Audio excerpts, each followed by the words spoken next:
네, 잠깐 세팅하는 동안에 역시 정봉주 후보님이 정치 일선에 컴백하시니까 에너지가 막 끌어오르는 것을 느낍니다.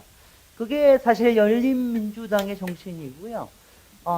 가라앉아 있는 분위기를 올릴 수 있는 그런 에너지를 열린민주당은 갖고 있다고 생각이 되고, 또 그 부분이 이번 서울시장 경선 과정에서 또 서울시장 본선거에서 드러나기를 바랍니다.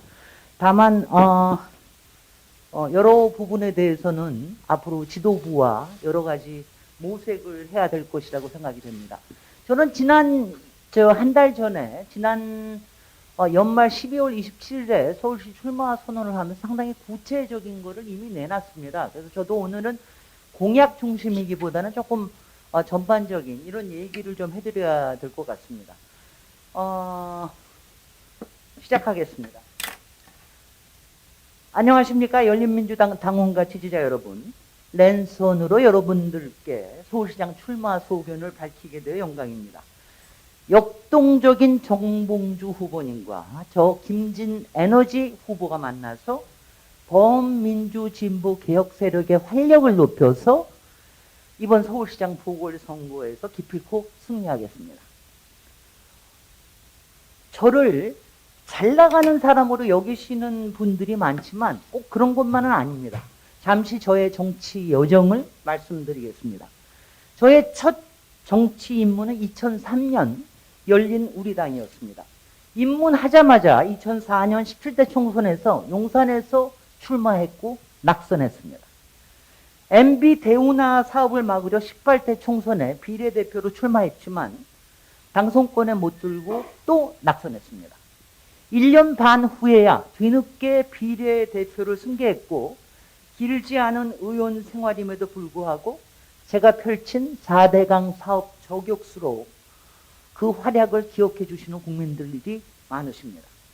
2012년에 19대 총선에서 마포 갑 지역구 경선에 도전했지만 또 탈락했습니다. 수많은 국민들이 저의 경선 탈락을 안타까워하셔서 크게 감격했습니다. 하지만 저의 현실 정치 참여는 그것으로 마감됐다고 여겼습니다. 이후 저술이나 강연, 방송 활동을 통해서 나름 인플루언서로 자리매김했습니다. 2018년에 한 방송의 시사 프로 진행을 본격적으로 맡게 되면서 당적을 포기할 때까지 열린 우리당으로부터 더불어민주당에 이르는 15년의 역사를 시리도록 같이 했습니다. 문재인 정부의 실패만을 소원하면서 온갖 시비와 저주까지 일삼는 국민의힘 등 범보수 야권의 작태에 속을 끓였지만 문재인 정부의 의연한 성공을 믿어왔고 지금도 그 믿음은 확고합니다. 열린민주당이 저를 현실 정치에 다시 소환했습니다. 8년 만입니다. 열린민주당의 시그니처가 된 열린 공천 덕분입니다. 국민들이 추천해 주셨고 당원들이 일본으로 정해 주셨습니다. 저의 현실 정치 재개가 순전히 당원과 지지자들 덕분인 만큼 그 기대에 맞춰 김진애의 책임을 다하려 노력하고 있습니다. 21대 국회에서 뜻밖에도 법사위원으로 활동하게 되었습니다. 비법조인이 법사위원 잘할 수 있겠냐는 우려도 꽤 있었지만 저는 시민의 상식으로 관행을 깨면서 법사위에 신선한 바람을 불어넣었다는 평을 받았습니다. 법관이 뭐길래 비위판사도 임기 10년을 보장해줘야 합니까? 질타했습니다. 왜 검찰청장이 아니고 검찰총장입니까? 질문했습니다. 공직자 마인드가 없다. 경찰에 민폐 끼치고 있다. 윤석열 검찰총장을 비판했습니다. 국회는 흥신소가 아니다. 국힘당 의원들의 억지를 제압했습니다. 작년 12월에 최강욱 대표와 사보임하면서 법사위 안건조정위원회에서 열린민주당의 존재감을 드높이는 순간을 맞이했고 저는 정통 국회의원이 되었습니다. 그 이후에는 박덕흠 전북민 의원을 배출한 정당이 국민의힘 아닙니까? 부동산 마피아가 부정부패, 부실 비리, 비읍자 돌림병을 만들지 않습니까? 지적했습니다. 특권과 반칙과 부패를 극도로 혐오하기 때문에 저는 이런 발언들을 했던 겁니다. 자기네들 파워게임을 하려고 국회 기능을 마비시키는 걸 혐오합니다. 자기네들 탐욕을 채우려고 국회의원직과 공직을 악용하는 걸 극혐합니다. 대한민국의 건강을 마치고 미래로 향하는 길을 방해하는 존재들을 참아줄 수가 없습니다. 그래서 국민들께서는 저에게 김진 에어컨이라는 별명을 붙여주셨습니다. 저의 시장 출마 선언 이후 많은 시민들께서 물어오십니다. 왜 이 어려운 서울시장 보궐선거에 출마하려는 것이냐? 3년 이상 남은 안전한 비례 국회의원직이 아깝지 않느냐? 중요한 질문은 단 하나입니다. 지금 어떤 서울시장이 필요한가? 10년 전의 시대정신은 시민운동가 출신 박원순 서울시장이었습니다. 지금의 시대정신은 도시전문가 출신 서울시장을 부릅니다. 지금의 서울은 속지도 않고 또 속이지도 않을 시장이 필요합니다. 후보 시절에 남이 써준 원고만 읽는 서울시장은 겉만 번지르르한 보고에 또 속기 십상입니다. 숫자만 남발하며 헛공약을 내놓고 당선 후에 입 싹 닦는 그런 후보는 안 됩니다. 홍보 이미지로 포장하는 후보, 대선 디딤돌로 삼으려는 후보도 안 됩니다. 방송과 언론이 띄워주는 이미지에만 신경 쓰는 그런 서울시장은 안 됩니다. 지금의 서울은 고삐와 박차를 동시에 구사하는 그런 시장이 필요합니다. 보수 특권 카르텔이 반문재인을 내걸고 막무가내로 규제의 철폐를 외치면서 과거 MB보다 더 위험한 불도저 개발 시대로 돌아가자고 합니다. 그런 퇴행의 고삐를 확고하게 쥐면서도 다른 한편 필요한 도시개발과 주택정책에 박차를 가하는 시장이 필요합니다. 서울시에 필요한 게 뭔지 정확하게 알고 국토부 등 중앙정부와 머리를 맞댈 수 있어야 합니다. 지금의 서울은 코로나에 지치고 부동산 거품에 지친 시민들에게 안정감을 주는 서울시장이 필요합니다.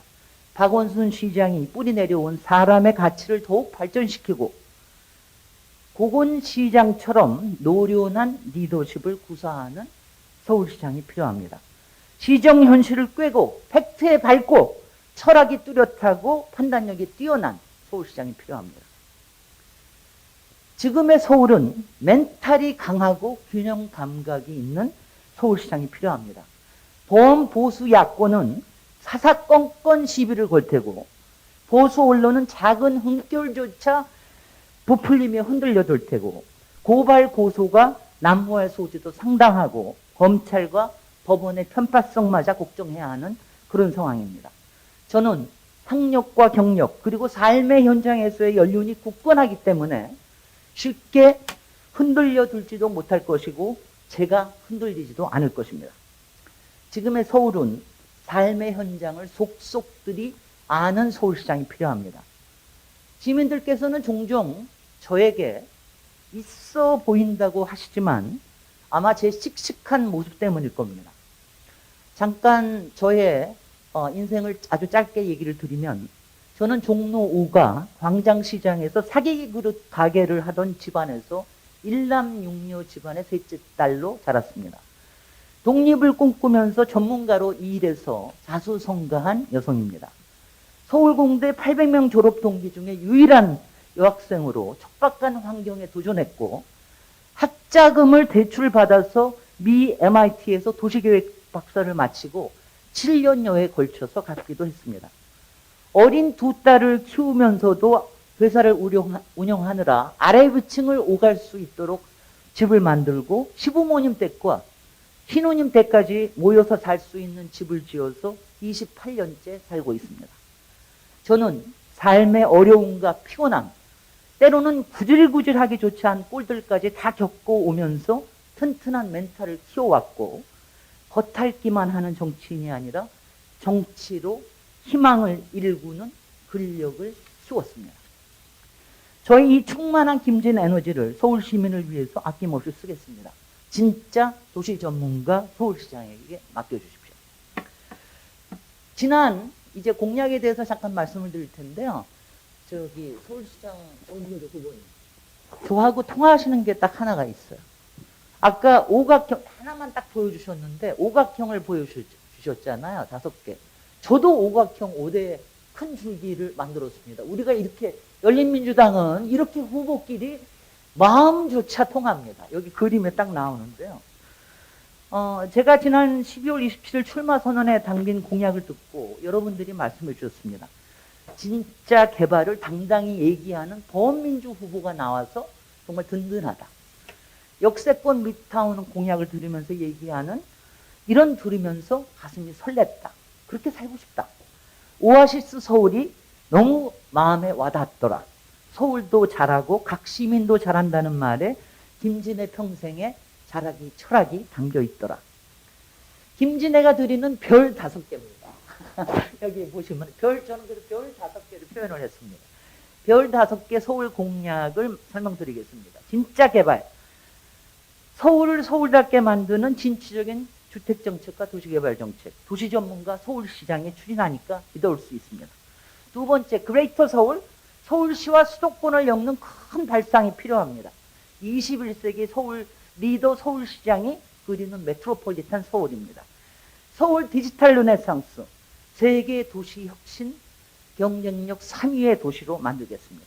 이거는 이공계 출신이 만들 수 있는 그런 바로 지금 실현하는 미래입니다. 네 번째, 오아시스 서울시대.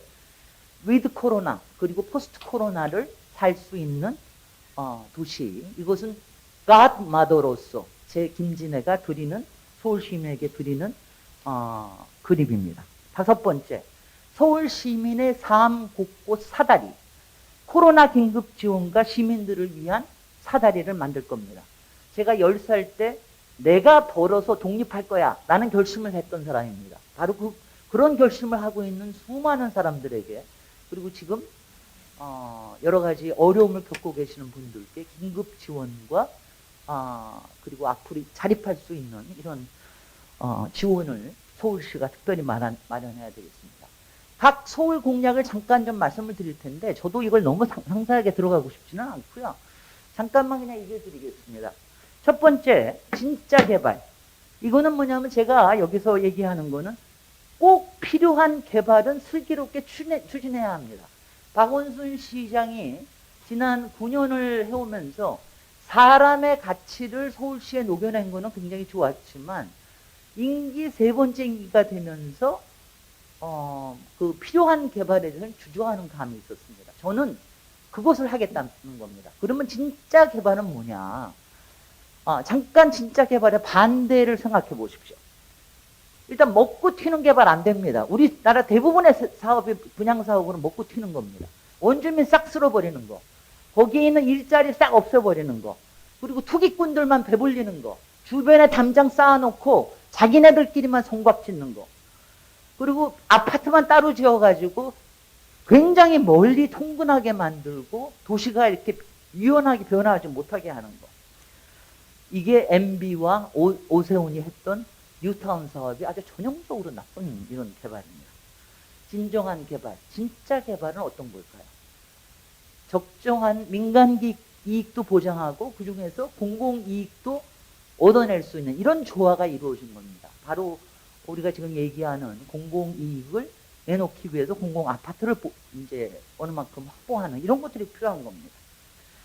다양한 기능들이 섞이면서 직주 근접과 혼합이 일어날 수 있는 게 이게 바로 미드타운 공약입니다. 여러 계층이 사는 다양한 소셜 믹스.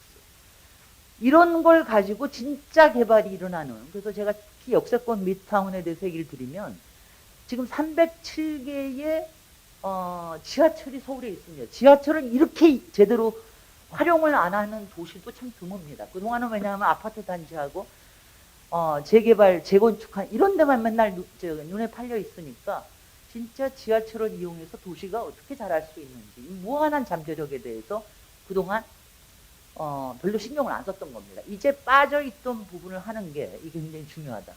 공공 재개발 재건축도 지원하겠습니다.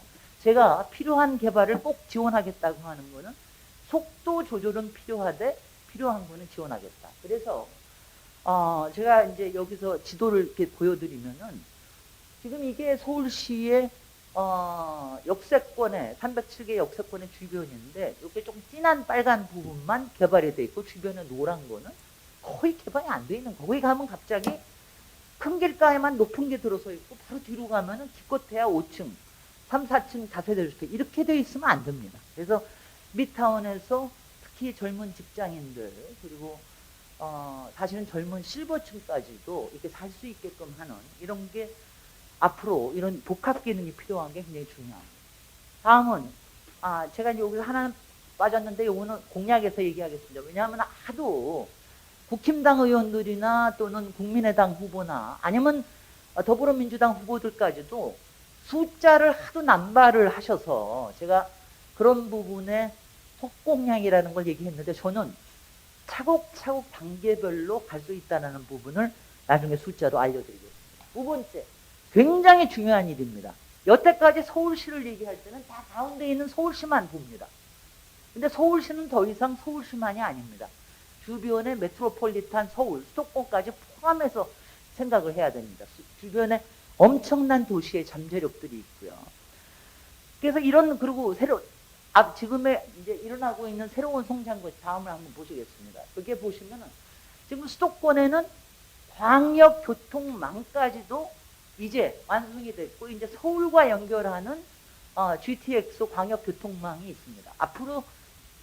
앞으로 드러날 부분들은 이 다음을 보시면 앞으로 드러날 부분들은 광역교통망의 환승센터가 되는 주요한 복합 성장 거점이 있고 그리고 두 번째는 경제 신성장 거점이라고 하는 이런 부분들은 대개 서울의 외곽 부분에 오게 있습니다. 서울과 접경이 돼 있거나 경계가 돼 있거나 외곽 부분하고 그래서 저는 앞으로 이 부분에 대한 개발이 훨씬 더 필요한데 이 부분에 대해서는 경기도지사와 수도권의 시장들 그리고 특히 동북 서부권의 구청장들하고 머리를 맞대고 지도를 앞에 놓고 토론과 협상을 벌이겠습니다. 서울시가 리더십을 발휘해야 됩니다. 서울시장은 그 중심에서 받쳐주는 역할을 해야 됩니다. 이렇게 서울을 크게 볼 수 있어야 진정한 21세기의 세계도시 서울이 될 수 있습니다. 세 번째 가기 전에 제가 이걸 잠깐 하나 보여드리겠습니다. 제가 30년 전에 그린 그림입니다. 왼쪽하고 오른쪽도 같이 보여주시죠. 제가 이제 서울꽃을 제가 처음 만든 회사 이름이 서울포럼이고 제가 첫 책 이름이 서울성, 서울다운 서울이라는 책이었는데 그때 제가 그린 서울꽃입니다. 서울꽃이 있고 왼쪽은 우리나라의 독립을 꿈꾸면서 일제강점기 때 그렸던 서울 지도에, 그러니까 대한민국 지도에 거기도 보면은 꽃으로 표현이 되어 있습니다. 그 안에 서울도 하나의 꽃이다. 이건 뭐냐면 제가 벌써 앞으로 메가시티가 이렇게 번역이 될 거라는 걸 제가 예견했다는 겁니다. 그런 마음으로 서울의 큰 그림을 그릴 수 있어야 그리고 서울꽃이라고 하는 이런 아름다움도 피워낼 수 있다. 다음엔 디지털 르네상스, 서울 디지털 르네상스. 제가 이 부분을 박영선 후보가 하도 이번에 디지털 그래서 제가 이걸 뺄까 하다가 그냥 잠깐만 얘기를 할 텐데요. 제가 20년 전에 왼쪽에 있는 그림을 보시면은 최근에 스타트업 창업 혁신 생태계로 떠오르는 데가 성수동 아닙니까? 제가 20년 전에 그걸 예견했던 사람입니다. 제 책에 우리 도시 예찬에 그걸 쓰고 앞으로 보랏빛 엘리가 서울을 끌어가는 데가 될 것이다. 제가 그걸 예견했던 사람입니다. 그래서 거기에서 지금은 성수동뿐만이 아니라 물레동이라든가 이런 부분에 왜 제가 이런 얘기를 드리냐면요. 디지털 이런 부분에 휘황된 그림만 보거나 휘황된 언어에 놀아나면 안 됩니다. 저는 이공계 출신 정치인으로 숫자도 이해하고 기술 혁신이 가져오는 사회 변화를 이해하고 도면, 지도, 개념도 공식까지도 제대로 읽을 수 있습니다. 결코 붕 뜨지 않는 실사구시형 인간입니다. 제 자신이 작은 회사의 네트워크형 운영으로 해서 일찍이 신기술을 활용하는 그런 얼리버드였습니다. 이런 노하우로 서울 디지털 르네상스를 추진하겠습니다. 제가 흠모하는 미켈란젤로를 제가 흠모하듯이 서울도 르네상스 서울이 될 수 있습니다. 여기에 보면은 벤처혁신구역 조성이 있는데 이것도 다 서울 외곽의 대학과 연구기관하고 만들어낼 수 있습니다. 그리고 이상한 걸 가지고 얘기하지 말고 서울의 진짜 도시 관리를 디지털해야 됩니다. 여기에 보면은 신교통이나 환경 모니터, 그러니까 미세먼지라든가, 그 다음에 범죄 예방하고, 그 다음에 지하철을 어떻게 활용하고, 이런 데다가 진짜 디지털을 써야지 이상한 짓 할 거 없습니다. 그 다음에 진짜 시민 서비스, 금융, 교육, 의료, 이런 서비스까지 서울의 이른바 메가데이터, 빅데이터를 이용해서 하는 이런 시스템으로 가야 됩니다. 마지막으로 ICT의 창업 정보에 관련된 거는 공간 지원이나 이런 것뿐만이 아니라 제가 앞에서 얘기를 자세히 못 드렸는데 그레이터 서울에서 제가 서울경제개발공사를 설립하겠다고 그러지 않았습니까? 그거를 설립을 해서 서울에 있는 공간에 그러니까 좀 창업, 혁신, 스타트업 이런 부분에 공간도 지원을 해주고 그 다음에 기술에 대한 우선 구매도 해주고 이런 것들을 해서 앞으로 실질적으로 진짜 지원을 해주는 이런 게 필요합니다. 네 번째, 제가 오아시스 서울시대, 제가 이제 너무 얘기를 많이 길게 얘기하니까 여러분들이 좀 하실 수 있지만 요새 무슨 15분 동네, 21분 동네 이런 걸 가지고 자꾸 하는 사람들이 있는데요. 서울시는 이미 11년 전부터 10분 동네의 정책을 채택해 오고 있습니다. 그것은 어떻게 했느냐? 제가 더불어민주당의 한명숙 후보 캠프에서 일을 하면서 10분 동네라는 개념을 만들었고요. 그때 그게 한명숙 후보가 낙선이 되는 바람에 그 다음에 박원순 시장이 그걸 채택해서 해오고 있습니다. 10분 동네라 하면 어떤 뜻이냐 하면 대개 500m 권역 안에 있는 겁니다. 여기에서는 그러니까 일상생활이 이루어지는 거죠. 서울은 수많은 이런 10분 동네가 가능하고 앞으로 더 많은 지원이 필요합니다. 왜 그러냐? 이번에도 코로나 때를 잠깐 보면 광역 상권들은 상당히 타격이 심했습니다. 그런데 잠깐만요. 광역 상권이 상당히 타격이 심했던 반면 동네 상권들은 타격이 상대적으로 덜합니다. 그게 뭐냐면 일상에서 모든 걸 해결하기 때문이죠. 그런 거를 우리가 지원을 해야 됩니다. 두 번째, 돌봄 오아시스 플랫폼은 더 야심찬 겁니다. 이건 뭐냐? 정말 여성 지지자들이 굉장히 많이 좋아해 주시는데요. 제가 코로나 자가격리를 하면서 제가 이거를 정말 이렇게 이 개념이 무르익게 됐습니다. 돌봄에 대한 거는 육아나 방과 후나 치매 노인이나 이런 것뿐만이 아니라 대도시에 사는 사람들은 거의 다 돌봄이 필요합니다. 우리의 일생에서 더군다나 이게 시간적으로 우리는 요새 1인 가구가 참 많고 그러기 때문에 여러 가지가 필요합니다. 제가 여기서도 예를 들면 같이 산책해주기, 반려견 돌봐주기, 책같이 읽어주기 이런 부분들에 대해서 모든 거를 공공이 다 할 수가 없기 때문에 이거를 사회단체와 네트워킹을 하고 일반 시민들이 여기에 등록을 하면서 자기가 적립도 하고 그리고 하면은 저희 앞에서 저기 나왔는데 상당히 많은 부분들이 꼭 정규직화되지 않아도 이거를 활용할 수 있습니다. 제가 이제 너무 길어집니다. 제가 이제 마지막에 다섯 번째, 요거는 제가 다음 주일에 대정부 질의를 하면서 이 부분에 저의 개념은 직접 지원이나 이런 제가 서울시 재정을 깊게 들여다봐서 가용 가능한 지원을 다 찾아냈는데 서울시에서 이걸 제공을 할 테니까 중앙정부도 매칭 펀드를 만들어라. 이렇게 기재부를 압박할 예정입니다. 다음 주일에 한번 봐주시고요. 제가 이제 이외에도 별 5개 뒤에 2가지가 더 있습니다. 앞으로는 이제 디지털 랜선으로 시민과 소통하겠다는 거, 그 다음에 서울시의 행정혁신을 위해서 앞으로는 5부시장 체제, 그 다음에 이 ODF를 지금 이제 다 한글 프로그램을 사용을 하고 있는데요. 한글 프로그램이 아니라 이제 앞으로는 ODF를 사용을 해야 된다. 그 다음에 모든 행정자료를 공개하겠다. 이런 것들을 추진하겠습니다. 자, 이제 마지막이면 잠깐 길게 참아주셨는데 마지막 얘기를 제가 드리도록 하겠습니다. 빅뱅. 김진에너지와 열린민주당이 일으킵니다. 얼마 전에 한 누리꾼이 저에게 보낸 메시지에 제가 뭉클해졌습니다. 한국 정치에서 김대중, 노무현, 문재인이 걸어온 그 길을 걸으라. 비록 제 능력과 지혜가 모자라지만 어떤 상황에서도 정치를 통해 희망을 일구리라는 의지, 일상의 평화를 이루고자 하는 끈기를 깊게 배우려 합니다. 저에게 힘을 주고 김진에너지를 높여주시는 분들은 열린민주당 당원과 지지자분들입니다. 그리고 저한테는 항상 오랫동안 제가 가져오던 노무현 대통령께서 저한테 보내주셨던 신뢰가 있었습니다. 참여정부에서 제가 대통령 자문 건설기술 건축문화 선진화위원회 위원장으로 하면서 그때 저를 위원장으로 위촉하고 건축기본법, 또 국제연구기관, 그리고 요새 많이 쓰이고 있는 특별건축법 같은 이런 제도를 만들도록 지원해 주신 분이 바로 노무현 대통령이셨습니다. 그때 말씀하시는 게 우리나라에서 하나하나 이렇게 보면 좋은 건축물들은 상당히 많아집니다.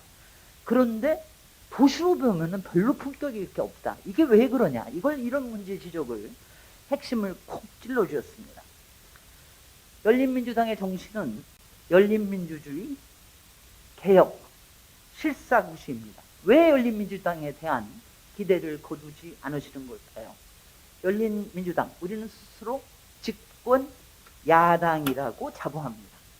비록 소수 야당이지만 문재인 정부의 성공을 위한 지렛대 역할을 하고 21대 국회에서 꼭 필요한 개혁 입법을 성사시키는 등대 역할을 하고자 전념하고 있습니다. 지난해 당원 의식조사에서 보면 재보궐선거에 후보를 내야 한다는 의견이 66%, 그리고 더불어민주당과 단일화해야 한다는 의견이 82%였습니다. 열린민주당은 서울시장직을 훌륭하게 수행할 후보를 내고, 그리고 더불어민주당과 범민주 진보 진영과 후보 단일화를 해서 서울 꼭 승리하라는 이런 메시지죠. 이건 후보 혼자 할 수 있는 일은 아닙니다. 당대당 차원에서 긴밀한 소통과 협상이 필요하고, 열린민주당과 후보의 지지율이 오르면 이런 것들이 더 협상이 잘 일어날 수 있을 것입니다. 이거는 당원과 지지자들의 강렬한 응원으로 가능할 수 있을 겁니다. 특히 방송과 언론에서 노출 빈도가 떨어지는 열린민주당 후보들이기 때문에 더 그렇습니다. 부디 당원과 지지자들께서 파란을 일으켜 주십시오. 당원과 지지자들께서 빅뱅을 만들어 주십시오. 시원시원하고 씩씩하고 유쾌한 서울을 위해서 진짜 도시 전문가 서울시장에게 서울을 맡기십시오. 저의 충만한 김진 에너지를 서울 시민들을 위해서 아낌없이 쓰겠습니다. 감사합니다. 고맙습니다.